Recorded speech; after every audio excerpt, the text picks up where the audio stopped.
Hi, hello. Welcome to another episode of Isaiah's Newsstand. It's your host, Isaiah Edwards. The date is April 19th, 2023. Hopefully, this episode finds you well, in good spirits, with high hopes. As for your host, moi, I'm gonna say I am good. And, I've been mopey, and I gotta say the mope era, I'm in my mope era, I'm in my mope mood. But I mean, we're making it. Definitely a little bit of fun developments that have, and what I mean by fun is not fun. I'm not having a good time, but I know I'm gonna be okay. And I just really, it was one of those. I'm having one of those days where I'm asking myself, like, is this month fucked? And the answer is yes. I'm like, yeah, no, this is a fucked month, and I know that I'm trying to get to May so that I can look back at it and say, hey, that was fucked, but we made it. It wasn't as bad. It was crazy, whatever. That's where we're at right now. But like I said, I really am trying to be more focused on being positive. I also feel like I focus on my hobbies a lot. Obviously, when I have any like kind of anxious energy and things like that, and I want to put that into stuff. And this is, my thing. So I tell myself, hey, normally this is my off day. I normally don't post an episode or do anything. I chill out. But I was like, I'm going to push myself. I'm going to push myself. And also, I do feel like I kind of, read the tea leaves, if you will. And I just looked at all the news that I already kind of have. And I was like, there's just things I don't want to miss. There's updates I want to cover for sure. So maybe we try an extra episode, see how it feels. And, it's definitely not a guarantee that we're going to be doing an extra episode now. I mean, I've said this before, I'll say it again. Like, there's a dream scenario where I'm in your ear every day. I'm gonna be frank with you guys and gals, everyone. I love doing this. I love podcasting, even though I might not be the greatest. I just enjoy I'm just happy to be here. And I do like putting the shit out here and potentially getting feedback, whether it's positive or negative. Though I do like the positive. I like to keep it positive. But it's just nice. I just like doing the shit. It's fun. So yeah, let's actually no. In classic Isaiah fashion, let's take our pre-break. Let's do an early break. Let's be real casual, because I gotta tell you guys, it's Wednesday. Like I said, I'm out of my element already. This is probably gonna be a scuffed episode, or hey, the scuff might trickle down, might be trickle down scuff, if you will. So maybe an episode later you're seeing me ragged. I'm sorry about it. I'm doing the most.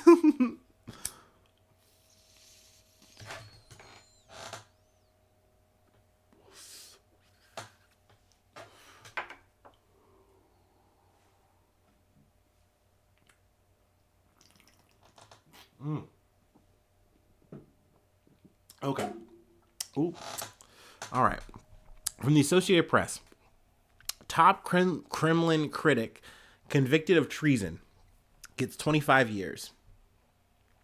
A Russian court on Monday convicted top opposition figure Vladimir Kara-Murza Jr. of treason for publicly denouncing Moscow's war in Ukraine and sentenced him to 25 years as part of the Kremlin's relentless crackdown on critics of the invasion. I gotta say, I really like this article, and I'm referencing it for a few reasons. It covers not just the story of Kara-Murza Jr., who I'm just gonna call Kara-Murza from here on. A person who has been an outright critic of Putin, which is a brave thing to do. If you're not, caught up on the Joneses with the podcast or just the news in general, Putin, how he has ruled since he's came in has been very. It's been, you can call him a dictator. I don't really feel like that's out of pocket to say, even though, they tried to say, hey, we're on the road to democracy. We're doing that. No, here we are.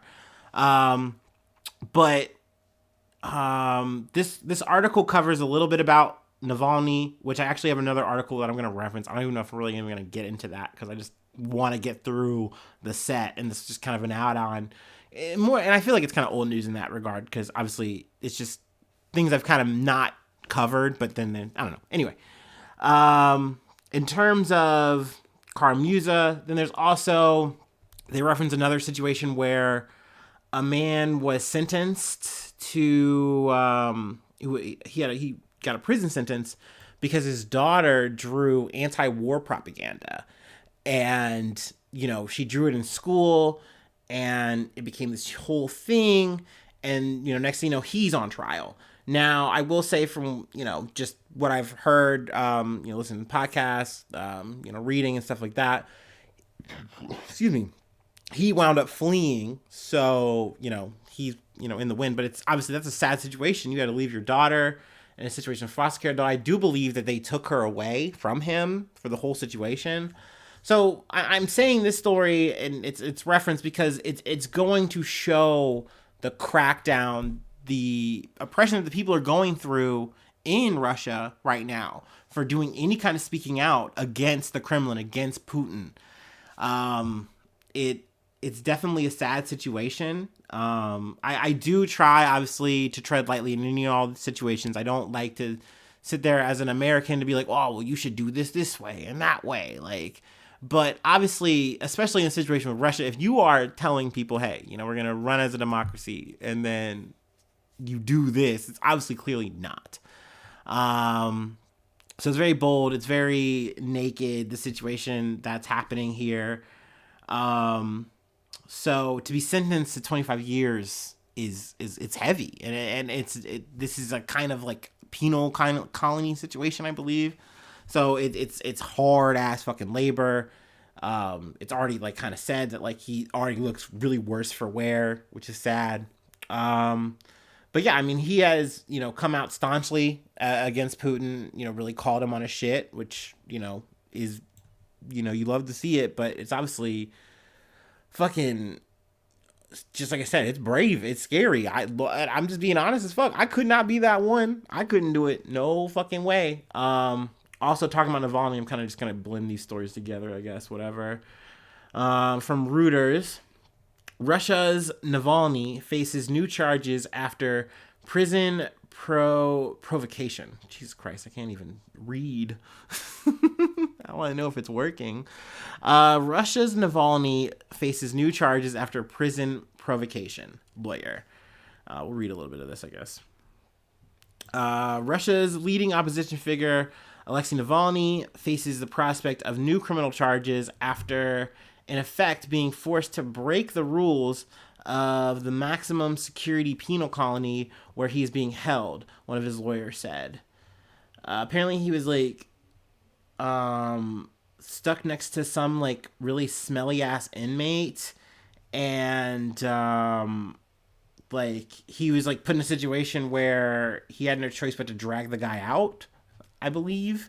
Which honestly, hey, I hate to get anecdotal or whatever the fuck, but I've been there. In my job, in my line of work, I was forced to be subjected to the smelliest guy in the establishment, and it was a hard time. It was hard. People ask me, how did you manage? Now, I know, I'm sure people maybe are listening wow, it's so fucked up. This Navalny guy is actually a political prisoner, more or less. This guy ran against fucking Putin at one point. Once again, just like Murza, he was strong opposition against him, and was potentially paying for his life. I mean, potentially even been poisoned. I haven't confirmed that, and that's not been confirmed in anything in this article. But he's been complaining of an upset stomach. That's kind of usually alluding to you're getting the plutonium fucking pizza, which is no good. It's not good. That being said, back to my story, my life, because this is my fucking podcast. I was stuck with this guy. I was stuck with this smelly motherfucker. And all I just wanted to do was work. Do my goddamn time. Do my 8 to 10 and just get the fuck out. You put me in, and I haven't really, described what I do or, what I did in said job. in a situation where I'm in like a trash compactor situation. This is like a hell in a cell. And I'm stuck with this guy. This guy never showered. I could smell him on entry. Like, it was like a Looney Tunes kind of situation where you could track the person's smell. It was one of those situations, I can tell you there was at least 3 times where I knowingly knew he took a shower because his hair was wet and his smell was gone. And that did not last for long. It gave me about a week and a half before the smell came back. Anyway, that was dealt with in its own way. I was very lucky and very blessed, what have you. But that being said, Mr. Navalny didn't have the luxuries that I had. And I know I'm making way too light of the situation, but it's definitely fucked. And in both of these guys'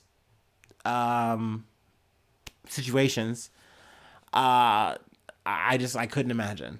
And once again, for doing the right thing, it's not like they did anything wrong.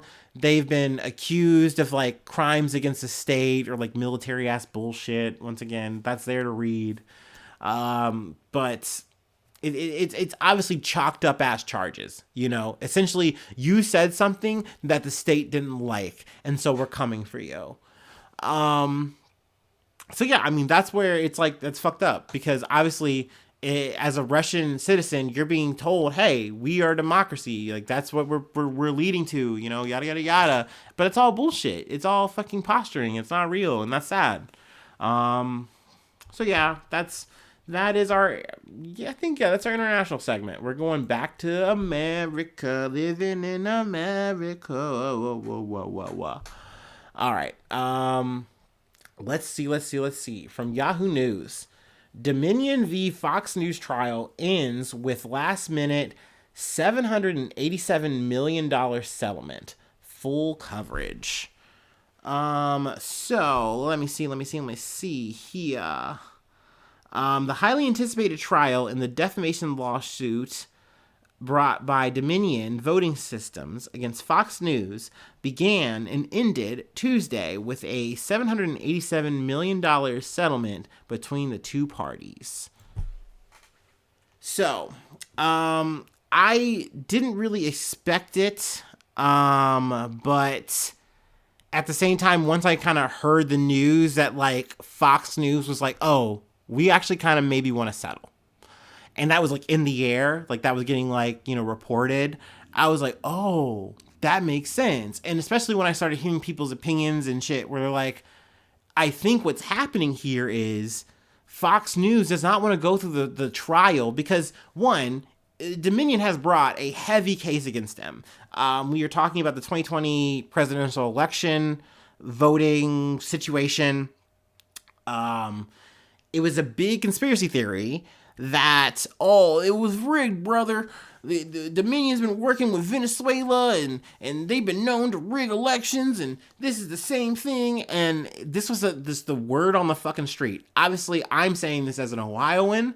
I can guarantee you, actually, no, I've talked about it. Like, I literally have, like, polled some of my coworkers and friends, not friends, that's not really friends. I'm using the word friends very strongly here. Let me back that up. Let me back that thing up.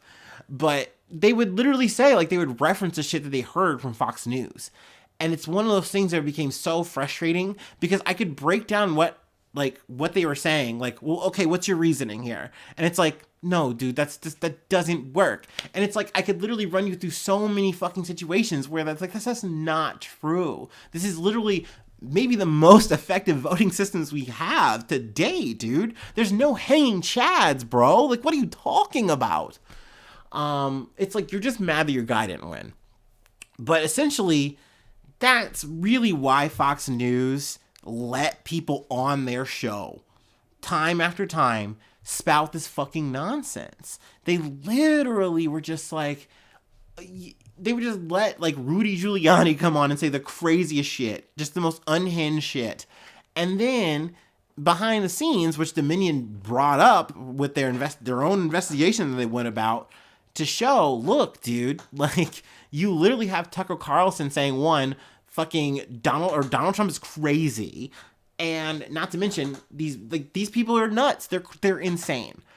And other co-hosts agreeing, nodding, yada, yada, yada, which is, one, I can't believe that, like, I mean, this is just me as an average Joe dude. I just haven't been in these echelons of people that you would get so casual that you're exchanging emails and texts that potentially could get looked at one day. You never fucking know. You were literally on TV. Like, you're a professional bullshitter. Like, what are you doing? But yeah, behind closed doors, they were saying all this shit, and Dominion has a shit. They have the receipts, literally. So, granted, with all this proof, all this evidence that, like, they knowingly were kind of pushing propaganda to get their ratings up, to keep up with, like, Newsmax or fucking One American News or whatever the fuck. They essentially just let it run. They just said whatever. And Rupert Murdoch, who is, you know, the more or less banker, owner, whatever the fuck, bankroller of Fox News, said, yeah, let's do the shit. They're crazy, whatever, but we need to do this. This is the move. And Dominion was out to prove it. But granted, since Fox News is media, it is, like, they're journalists. Like, they do have the quote unquote credentials that they're held to a standard that is allowed. It gives them a little bit of leeway. It gives them and when I say a little bit, I mean a lot of it. So you have to prove that, like, they maliciously intended to push this news that wasn't real. And even though it looks like they could, that's a high bar. It's never been proven. And that's why they initially, Dominion, went for $1.5 billion. It was a high number, but I think they knew they were going to get talked down. And $787 million is not nothing. It's a lot of money. It's unprecedented in this situation. It is pretty crazy that Fox News scrambled last minute to settle, but it makes sense because you already had fallout from this shit.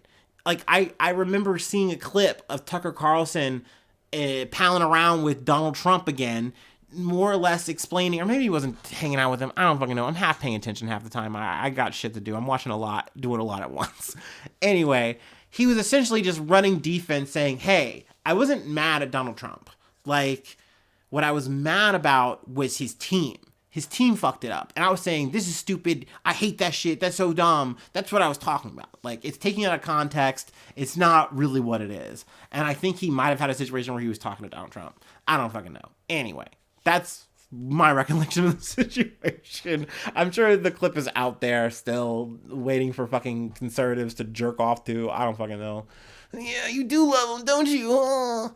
Because that's the thing. I just couldn't imagine having my whole news shit revolved around Donald Trump. That sounds terrible. Like, that's like whoever was running The Apprentice at the time. Like, I couldn't imagine having to, like, work around Donald Trump himself. Ugh, just gross. So, I mean, more or less, this is resolved, as Delaware Superior Court Judge Eric Davis said. But I do think, from what I've heard, that the strat for Fox is to probably, like, drag this out for as long as possible. So Dominion is probably not going to get their money, but they do get the sticker that says, hey, look at this receipt. They have to pay this, which means they fucked up. They lied on our name. We were legit the whole way. Like, Fox News doesn't actually have to say sorry. They don't have to do any kind of mea culpa, which I thought they would, in my opinion, because if you're taking half a loss on your money, they at least got to say that shit. But at the same time, Fox News has more or less put their tail between their legs on the issue, and at least, like, statement-wise from what I've seen. And they're just more or less saying, like, hey, we are doing our best to give you the most accurate news. And yada bullshit. So I think this is more or less wrapped up. If there's any more pop-ups or, you know, new revelations, I obviously will cover it. I feel like I've kind of marinated on the story a little bit too long. And honestly, I will say this probably isn't the best article to reference, but, you know, the news is out there if you want to click around and find it yourself, by all means. All right. Let's talk about this sad ongoing fucking trend that has, I mean, it's not surprising given this, we're talking about American news here. From the Independent. New York homeowner shoots dead woman who went to the wrong house 2 days after Ralph Yarl shooting. Now, the Ralph Yarl shooting reference is actually going to be referenced in the next article as well, because guess what? It's very fucking similar, because it's people shooting other fucking people.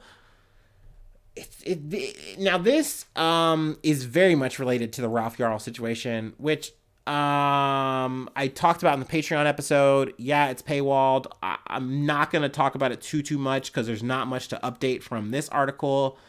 But what was it? The guy, Andrew Lester, shot a young black teenager who he said scared him because he was tall. So he shot him through his front door in the head, and he shot him in the fucking arm. Ralph Yarl is alive. He is recovering. Still highly fucking traumatic shit. But needless to say, Kaylin Gillis, who was traveling in a car with 3 friends when they made a wrong turn looking for a friend's house in Hebron, this is upstate New York, Saturday night, she winds up shot. I read in another article that this man, Kevin Monahan, who is 65, in the situation with Andrew Lester, he was 85, is 85. But this man was simmering about this issue. I don't know if you've ever been in a situation where you've been driving and you turn to the wrong street or whatever, and you got to turn into another fucking driveway and pull out, whatever. There are some homeowners who get very upset about that. Like, it happens too much, it's too fucking often, and they're gonna be out and upset about it. Their porch light is on for that reason, and that reason alone. Mr. Monahan is that kind of guy, and he fucking stacked,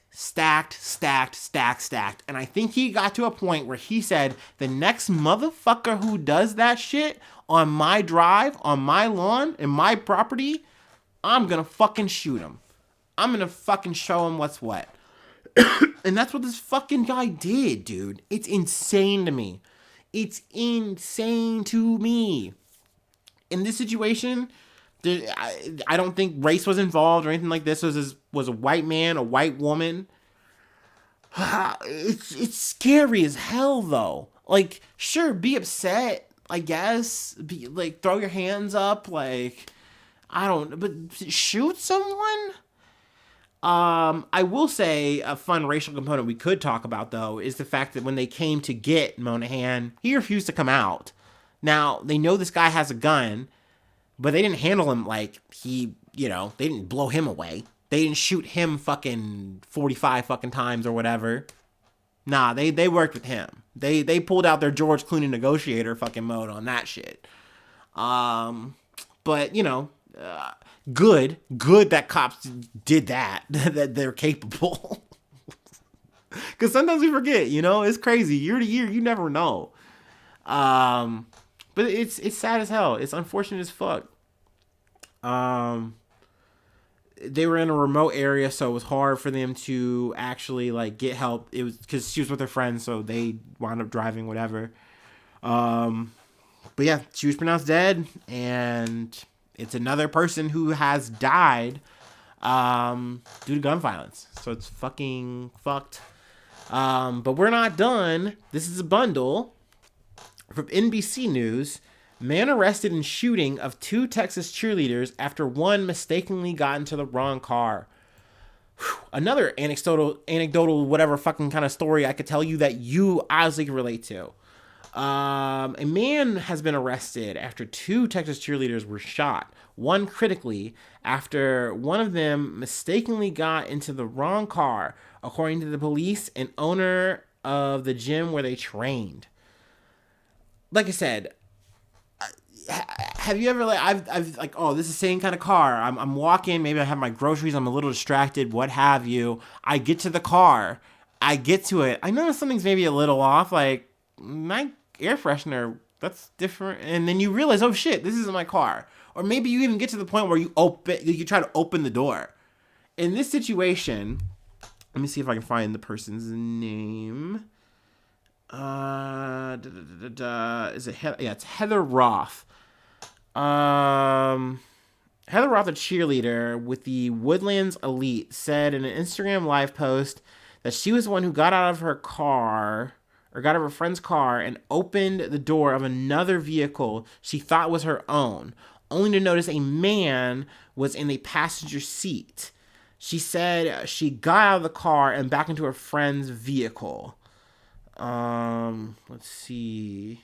And the man was Pedro Tello Rodriguez Jr., who's 25 years old. But essentially, he flips out. He gets out of the car. They roll down the window to kind of like explain the situation. And I believe Roth was recording it. Let's see here. I'm trying to see if I can find her name. Oh man, I'm spacing here. But essentially, she was shot and she was critically wounded. And then Roth was, I believe, shot, but she wasn't critically wounded. So she was able to kind of report it. Man, I can't find her name. It's really bummed me out. They go on the other ones. But that's two incidents of this shit, man. It's really fucking sad. It's really fucking unfortunate that, and it's like, well, what do we do, right? We have this conversation over and over again. I don't fucking know, man. I really fucking don't. Peyton Washington, I'm so fucking sorry. That was gonna fucking haunt me. I try to get the names out at least one time to be like, you know, who was involved in this, who potentially might be losing their lives, who's potentially, and I do think I might have a soft report here that she is in stable condition. I believe that's from her GoFundMe.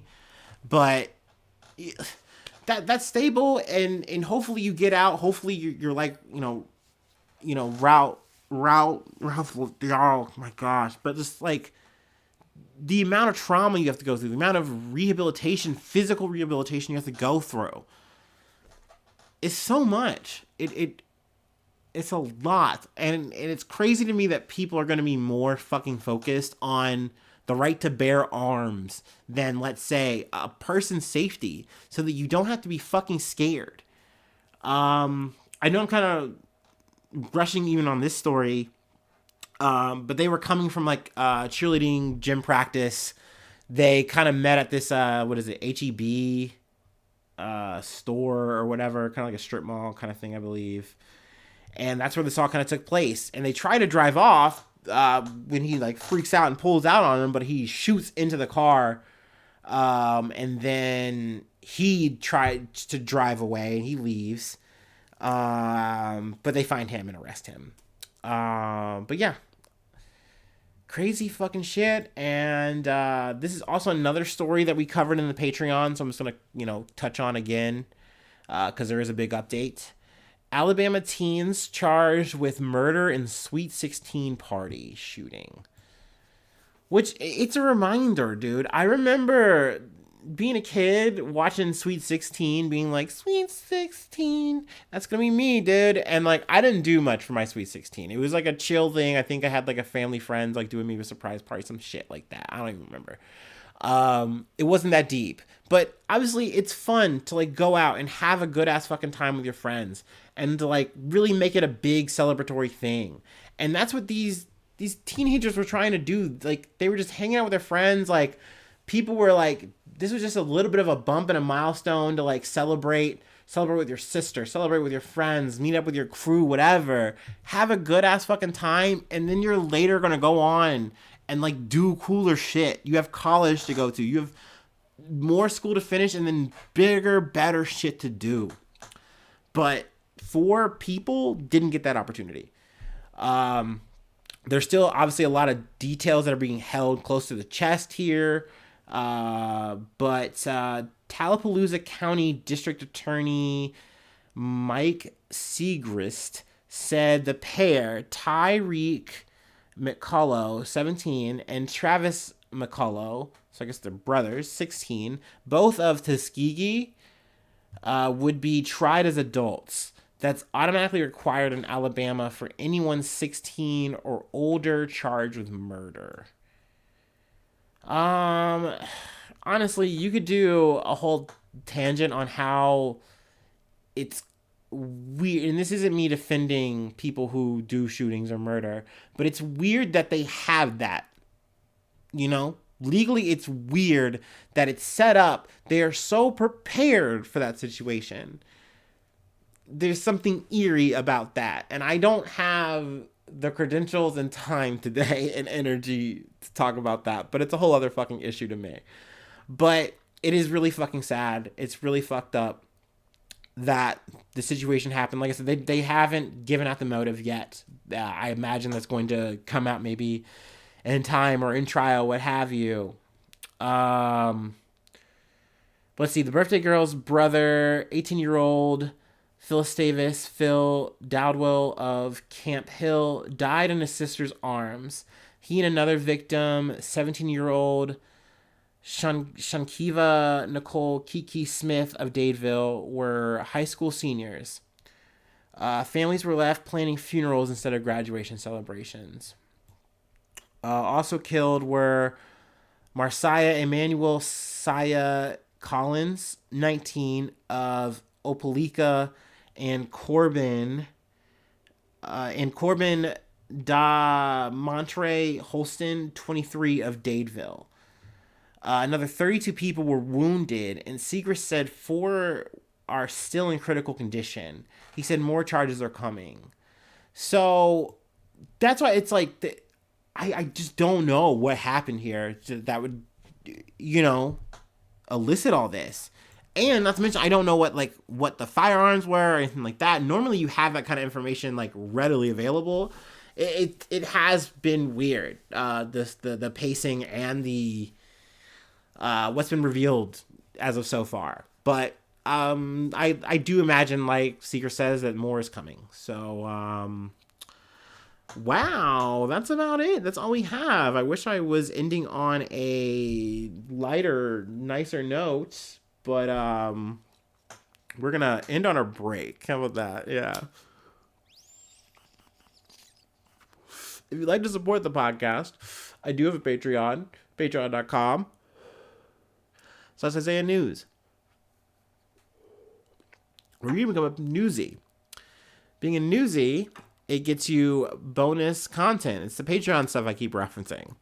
Like I said, I do one episode a week that's paywalled. Everything else, it's free. That's at least the play as we have it. Let's see. You also get a shout out. That's newsy status, where I say your name once a month and I plug whatever you like, any kind of hobby, cool project thing you're doing, and or I prioritize the news maybe you want to talk about. Granted, I'm still gonna talk my shit, but I'll give you a couple bump here and there if you want to shoot me a line. I love talking about news anyway, so I mean, hell yeah. But speaking about talking about news, I do have a Discord link that you get. And you just get that for free, actually. That's like, you just find me and I'll give it to you. You hit me up on Facebook. Hit me up on Twitter. It's yours. But yeah, feel free to comment. Rate me, I guess. Yay, on your platform that you listened on. That'd be great. That's all I got. Thank you so much for tuning in. Thanks so much for being a friend. Hopefully I see you soon for some more good news. I love you. Bye-bye. Mwah.